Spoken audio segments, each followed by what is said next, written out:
Ooh, this one is really heavy. Interesting one. It's a time for package from China.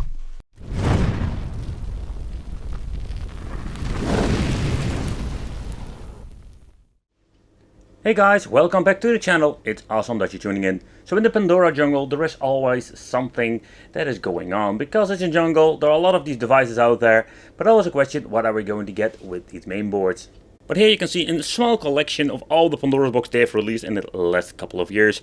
But in today's video we are going to take a close look at something pretty damn awesome, if I may say myself. Because in this video we are going to take a close look at this Pandora's box mini system. Yeah, if you're looking at this and you're thinking, hey, this looks like a familiar product, you are right. Because this thing has some similarities when it comes to a Raspberry Pi, but it isn't. But the reason I wanted to review this thing, I came across this when I was reviewing a product and I was more like, this is a quite interesting piece of technology. Because here you can do so many cool things. I will tell you why this is. I really love myself technology, even it's bad sometimes, because with the Pandora's box jungle you never know what you're going to get. Sometimes it's pretty surprisingly good and sometimes it's pretty damn awful. But what I like about these Pandora's box in general, because it's just an all-in-one solution. They're creating like a tiny PCB board, because these things are still very compact. I can use them in all kinds of solutions. If you want to build yourself an arcade machine, you want to do something pretty damn awesome, but you don't want to have all the tinkering with the configuration, like for example with a Pi. This is just such an easy solution. Basically it's almost plug and play. But of course, like always, there are some pros and cons when it comes to these devices from AliExpress. But for the people who have no idea what is in Pandora's box, let's do a quick overview. So first of all, we're going to get active and non-active cooling. So there's a little bit of a bummer also depending, like with the really old ones there was not even a cooler at all. So then we're going to get here the EDA connection, I love to call these. And with the EDA connection you can just plug it in your arcade machine. This is like a plug and play solution, and that's what I really love about it. So if you want to like modding an arcade one up, and Pandora's box is like a plug and play solution, no tinkering, but there are some limitations to the power and the things you can do with it. Then we're going to get all the connections that we can get. Here we're going to get USB, but take consideration it's very limited with controllers, and some have not even support for controllers. Volume control, we're going to get a VGA out, but the VGA out, that's the problem with this device. If you want to use this thing in an old arcade CRT, you need to have like the Pandora box DX, only that one have the support for those monitors, an HDMI out and an input for 12 volt. So these things are very common. But let's talk about the mini one. So when you're looking at the mini one, this thing is absolutely mini. And what I do like about is if you want to use a Pandora's box inside of a handheld, or you want to do like a modding, this is like a plug and play solution too. You don't need to do a tinkering and you can just have a lot of fun with this tiny main board. There is only one thing that I don't like about it. First of all, like the 4 ports doesn't even have like support of all the controllers. The same with the normal Pandora's box. It has support for controllers, but we'll talk about it later on. What is the problem with those things? So what you're going to get with this is a quite interesting concept. It comes with a very nice active cooling. What I do like about this thing is that it's very silent. Then of course we're going to get ourselves, here you can see them, we're going to get the connection pins again. And yeah, the connection pins do have the option to use this in an arcade machine, plug and play. It's super easy peasy. These things are basically preset so far I understand, so basically it's plug and play. Okay, so the other thing that we're going to get over here, we're going to get the connection. There's nothing on here, but you need to solder a connection or a button for getting into the settings. Another thing that we're going to get over here is 5 volt input type C. We're going to get this mini HDMI out, and then of course we're having an audio jack out. But the most convenient thing is the size of this device. And don't get me wrong, like the original Pandora's box is not big at all. And like the basic versions you can see here, like having this kind of a main board. But nowadays are even like smaller versions. But here you can see already, like when you're getting the mini, like it's the original Pandora's box is also getting very small now. So, but if you want to put this in an arcade machine, it doesn't really matter if you're going to basically use one of these 3 things. Of course, the mini is most of the time more expensive, and it's more like, I think it's more like a tinkering thing, because you need to have 5 volts for this board, and with these boards you can just use 12 volts. I think that is super convenient with these bigger ones. So if you have the space, the original Pandora's box is more than enough, and you don't need this tiny one. But okay, so we're going to get herself like the Pi 4 in the middle, the Pi 3 at the left, and at the right we're going to get the Pandora's box mini PCB. So what you can see over here, like the PCB is tiny. Here you can see like the differences in sizes. Like there are quite some differences over there. But when it comes to the power, there we're going to get a significant difference, because the Pandora box mini is basically like the low powered version. So if you want to play some emulation, and I mean like high-end emulation, the Pandora Mini, even it doesn't even have the support for it. It is not even possible.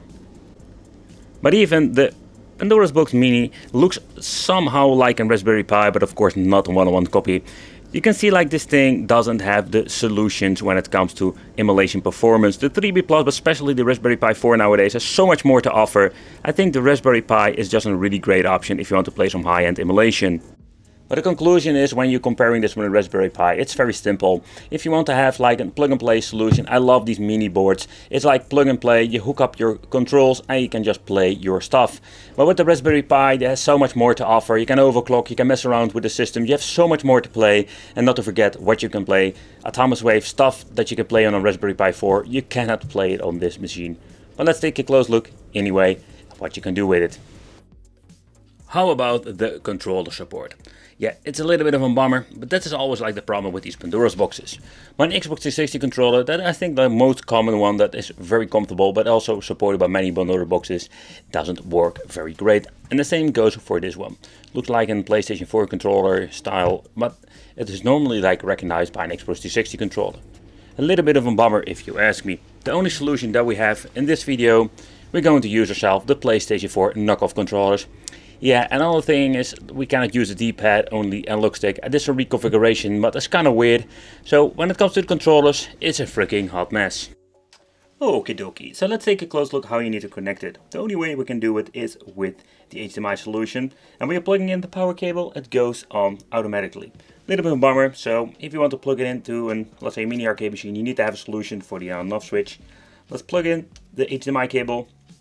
Then the power, you can see it goes on automatically. And what you're going to get is it will boot up in a couple of seconds straight into the menu. It goes quite fast in my opinion. And there it is. Ooh, kind of fancy. Alright, so I have powered on the system and yeah, it has been booted into the menu. So let's take a close look at that. At the right bottom corner, you can see that the device itself has been recognizing the controller. So that's what we're going to use, and let's have some fun. Just doing a quick overview of the menu itself. I needed to do some tinkering with the settings. I will show you what I mean with that. Okay, somehow everything is in Asian language and I have no idea how to change it back. I've been messing around with the settings, but I need to be concluding that this thing doesn't have English set up. But doesn't matter, like with some tinkering I finally noticed how to get into the menu. So what you're going to get with this, here you're going to get the option. Here you can see like the two arcade joysticks are not configured.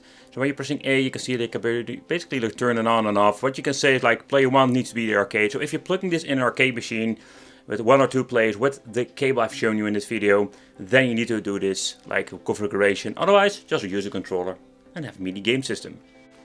Okay guys, so let's talk about what can we do with it. So basically, if you want to plug it into a 4-player configuration, it is possible, but here you can see we do have 3 and 4 player option when it comes to the game, but it's kind of a little bit of a bummer how you need to assemble this. Because with this model you need to use the controller configuration, in that case encoder boards, and then of course the original cable. It's kind of messy in my opinion, and Raspberry Pi is way more convenient than that. So when it comes to playing the games, what you can do basically with this is, yeah, just MAME, Neo Geo, the old school 8-bit, 16-bit stuff if you can find a couple of them. But it's more of the same when it comes to the games that we've seen before, like with the first generation of Pandora's boxes. Okay, so the first thing I'm noticing, like, they are using this weird filter over it. I think I can shut it down somewhere in the menu. But let's choose a character. The buttons are completely messed up, like my shoulder buttons, the L2 and the R2 are basically the select and start. It's kind of weird. And you also can hear like the audio is having this weird issue. So when it comes to the NES emulation, it's not the best I've seen. Oh yeah, the audio sounds completely different when compared with original games. We do have the option to basically search for your games, but there is one minor problem. Everything is not in English, so the search function doesn't work at all. Oh, that's one epic fail. I did mess around with the setting, but I cannot get to put it in English. I have no idea how and when. That's such a weird thing.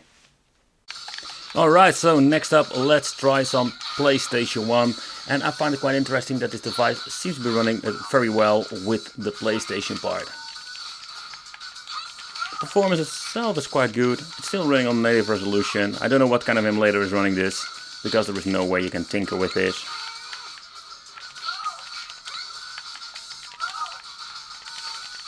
Okay, so next up let's take a close look at some arcade gaming. And I've noticed like with PlayStation 1 runs very well. You don't have any issues when it comes to MAME. But the only thing I noticed, I couldn't find Mortal Kombat 1, so it's not really concerning. But most of the time these cheap basic boards really don't run those games so well. Like they're having like a lot of issues with Mortal Kombat. Don't even bother like thinking about Killer Instinct, stuff like that. And somehow when it comes to the arcade, I cannot do any moves with this freaking awful analog stick. Oh, it's completely ruining my gameplay.